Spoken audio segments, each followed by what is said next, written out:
sekalian, jika PR memiliki peran yang sangat penting untuk sebuah perusahaan loh. Pada video kali ini, kita akan membahas manajemen krisis dalam public relation yang mencakup definisi, pentingnya manajemen krisis, macam-macam krisis, serta strategi yang digunakan untuk menghadapi dan juga memulihkan reputasi organisasi selama dan juga setelah krisis. Di video kali ini juga kita akan menguraikan penggunaan teknologi sebagai bahan bagian dari upaya manajemen krisis itu sendiri. Nah, tujuan dari video ini apa sih? Tujuannya adalah untuk meningkatkan pemahaman tentang bagaimana suatu organisasi dapat mempersiapkan, merespon, dan juga memulihkan diri dari krisis melalui strategi PR yang efektif. Mengapa sih topik ini penting? Karena manajemen krisis adalah aspek penting dalam menjaga reputasi dan keberlanjutan sebuah organisasi. Apalagi di era digital yang serba cepat, krisis dapat menyebar dengan cepat melalui media sosial, sehingga memerlukan strategi dan juga respon yang efektif untuk mencegah dampak negatif yang lebih besar pada sebuah reputasi perusahaan. Nah, untuk penjelasan lebih lengkapnya, yuk simak video ini. Pengenalan manajemen krisis dalam public relation. Manajemen krisis adalah pendekatan terstruktur yang bertujuan untuk mengenali, menangani, dan mengendalikan keadaan yang berpotensi mengancam kelangsungan sebuah organisasi. Di sini ada yang tahu gak sih kenapa manajemen krisis itu penting? Manajemen krisis itu penting karena krisis dapat muncul secara tidak terduga, dan jika tidak ditangani, maka akan merusak reputasi perusahaan. Ketika ada krisis, pasti ada dampak krisis terhadap reputasi perusahaan yang disebut krisis reputasi. Apakah ada yang tahu apa aja krisis reputasi tersebut? Yang pertama, menurunnya kepercayaan pelanggan. Krisis reputasi ini membuat pelanggan kehilangan kepercayaan kepada perusahaan, yang mengakibatkan pelanggan menghindari pembelian produk atau layanan dari perusahaan tersebut. Yang kedua, pengaruh terhadap keputusan investor. Reputasi perusahaan merupakan suatu faktor penting dalam keputusan investasi. Jika reputasi perusahaan jelek, maka investor akan ragu-ragu. Dan yang ketiga merupakan kerugian jangka panjang pada keuntungan. Akibat krisis ini, penjualan akan menurun. Biaya pengelolaan krisis dan upaya pemulihan dapat mempengaruhi kondisi keuangan perusahaan dalam waktu yang lama. Oke, untuk materi selanjutnya ada macam-macam krisis dan tahapan prakrisis dalam public relation. Yang pertama ada krisis operasional yang dimana terjadi karena masalah dalam proses operasional itu sendiri. Biasanya terjadi karena gangguan layanan atau kerusakan produk. Yang kedua ada krisis etika yang biasa terjadi akibat pelanggaran norma atau hukum seperti kasus korupsi dan juga skandal internal.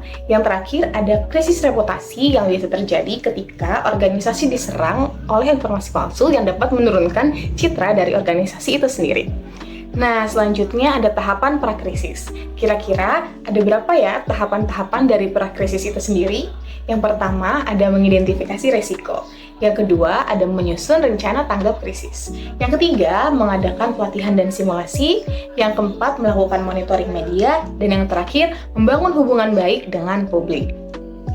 Nah, itu dia macam-macam krisis dan tahapan prakrisis dalam public relation. Hai, kali ini kita akan membahas ke materi selanjutnya, yaitu mengenai upaya strategis dalam menangani prakrisis. Ada apa aja dan apa pengertiannya? Mari kita bahas. Apa pengertian dari upaya strategis dalam menangani prakrisis? Adakah yang tahu? Nah, upaya strategis dalam menangani prakrisis adalah segala upaya atau tindakan yang dilakukan untuk memitigasi, meminimalisir, dan mencegah terjadinya krisis komunikasi yang dapat merusak reputasi organisasi maupun perusahaan. Ada apa aja sih langkah-langkahnya dan upayanya? Ada yang tahu? Nah, yang pertama yaitu membangun peringatan dini dalam public relation. Yang kedua adalah membentuk tim manajemen krisis di public relation. Dan yang terakhir adalah membangun komunikasi yang efektif baik dengan pihak internal maupun eksternal. Untuk pengertian masing-masing poin, mari kita simak ke materi selanjutnya. Apakah teman-teman ada yang tahu langkah-langkah dalam merespons krisis PR? Apa sih langkah pertama yang harus diambil? Benar, mengidentifikasi krisis. Nah, apa sih langkah selanjutnya? Betul sekali, membentuk tim krisis. Nah, setelah membentuk tim krisis, langkah selanjutnya adalah benar sekali, menanggapi secara transparan. Lalu, apalagi sih langkah selanjutnya? Yap, kumpulkan fakta dan persiapkan pesan utama. Setelah itu, ada apa lagi nih? Yap, betul sekali, berkomunikasi dengan stakeholder. Nah, apa ada yang bisa tebak apa langkah selanjutnya? Betul, menggunakan media yang tepat untuk menyampaikan pesan. Setelah menyampaikan pesan, menurut teman-teman, apa nih langkah selanjutnya? Benar, evaluasi dampak. Lalu, langkah terakhir, ada yang bisa tebak nggak nih? Yap, rencana pemulihan reputasi. Nah, itu dia langkah-langkah dalam respons krisis PR. Langkah-langkah pemulihan pasca krisis. Dalam konteks public relation, pemulihan pasca krisis merupakan hal yang sangat penting. Mengapa penting? Karena hal tersebut merupakan langkah yang strategis untuk memperbaiki citra perusahaan, menjaga hubungan baik dengan publik, dan juga untuk meminimalkan resiko krisis di masa depan. Langkah pertama yang harus dilakukan adalah evaluasi kinerja selama krisis. Ini mencakup penilaian apakah respon komunikasi cepat, jelas, dan transparan, serta apakah koordinasi antar tim berjalan dengan lancar. Dari sini kita dapat mengidentifikasi apa yang berhasil dan juga apa yang harus diperbaiki.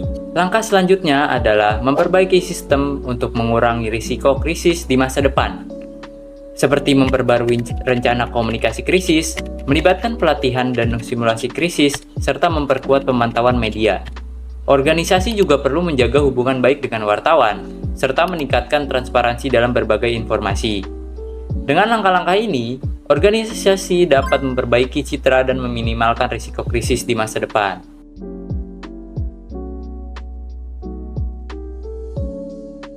Ayo kita bahas mengenai beberapa strategi upaya pasca krisis untuk pemulihan reputasi. Kalian siap?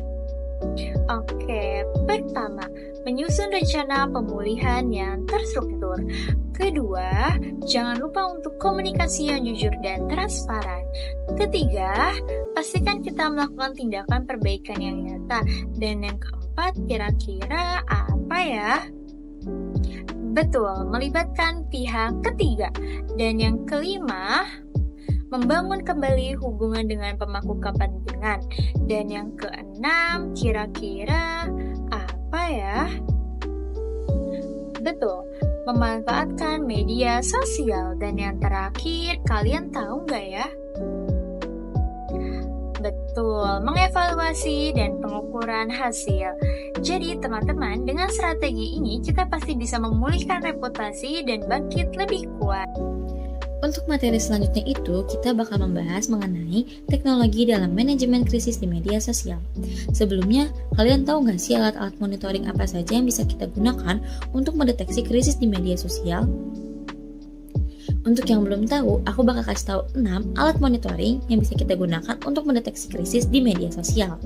Yang pertama itu ada Hootsuite, yang kedua itu ada Brainwatch, yang ketiga itu ada Sport Sosial, yang keempat itu ada Mention, yang kelima itu ada Talkwalker, dan yang terakhir itu ada NetBiscuit. Nah, ada juga loh platform-platform yang bisa kita gunakan untuk menyebarkan informasi. Kalian tahu nggak sih platform apa aja itu? Ternyata platform-platform ini tuh sering banget kita gunakan dalam kegiatan kita sehari-hari.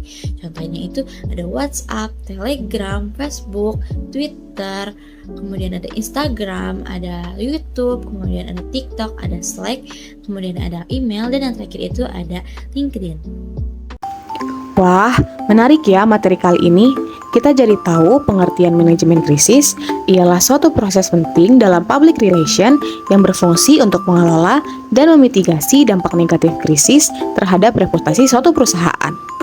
Sebuah krisis dapat muncul dalam berbagai bentuk loh, seperti krisis operasional, etika, atau reputasi. Setiap jenis krisis ternyata membutuhkan pendekatan yang berbeda loh dalam penanganannya. Pada tahapan prakrisis, penting untuk membangun sistem peringatan dini, membentuk tim manajemen krisis yang terlatih, serta memastikan komunikasi internal dan eksternal berjalan dengan efektif. Sehingga, ketika krisis terjadi, respon cepat dan strategi yang terstruktur akan menjadi kunci untuk mengendalikan situasi. Organisasi juga harus mampu mengambil alih narasi di media, menjawab pertanyaan publik dengan jelas, dan menampilkan kepemimpinan yang tegas. Respon yang tepat waktu juga dapat membantu membatasi kerugian reputasi dan mencegah dampak jangka panjang. Studi kasus organisasi besar menunjukkan pentingnya peran PR dalam respon dan mengelola krisis secara profesional. Setelah krisis terjadi, evaluasi kinerja dan perbaikan sistem sangat penting untuk memastikan bahwa perusahaan siap menghadapi tantangan serupa di masa depan. Selain itu, pemulihan reputasi memerlukan strategi komunikasi yang terukur untuk membangun kembali kepercayaan publik dan penerapan teknologi seperti alat monitoring media sosial untuk deteksi dini dan platform komunikasi digital untuk memastikan penyebaran informasi yang akurat dan juga efektif. Krisis yang ditangani dengan baik seringkali menjadi kesempatan untuk menunjukkan integritas dan komitmen organisasi terhadap nilai-nilai yang dipegangnya. Oleh karena itu, manajemen krisis harus menjadi bagian integral dari strategi PR untuk memastikan organisasi tetap tangguh untuk menghadapi tantangan di masa depan. Sekian video pembelajaran kali ini, semoga bermanfaat dan mudah dipahami ya teman-teman. Kita masuk ke sesi studi kasus nih teman-teman. Perusahaan kosmetik Glow Beauty yang terkenal dengan produk perawatan kulit alami baru-baru ini menghadapi krisis besar. Seorang pelanggan populer di media sosial mengklaim bahwa salah satu produk wajah dari Glow Beauty menyebabkan iritasi kulit yang parah. Ia mengunggah foto-foto efek samping produk tersebut di Instagram yang diikuti dengan viral cerita ini. Banyak pengguna media sosial mulai mempertanyakan keamanan produk Glow Beauty dan beberapa selebriti yang bekerjasama dengan perusahaan tersebut menarik diri dari kontrak. Nah, jika kalian merupakan tim PR perusahaan Glow Beauty, langkah apa yang kalian akan lakukan? Tulis di kolom komentar ya.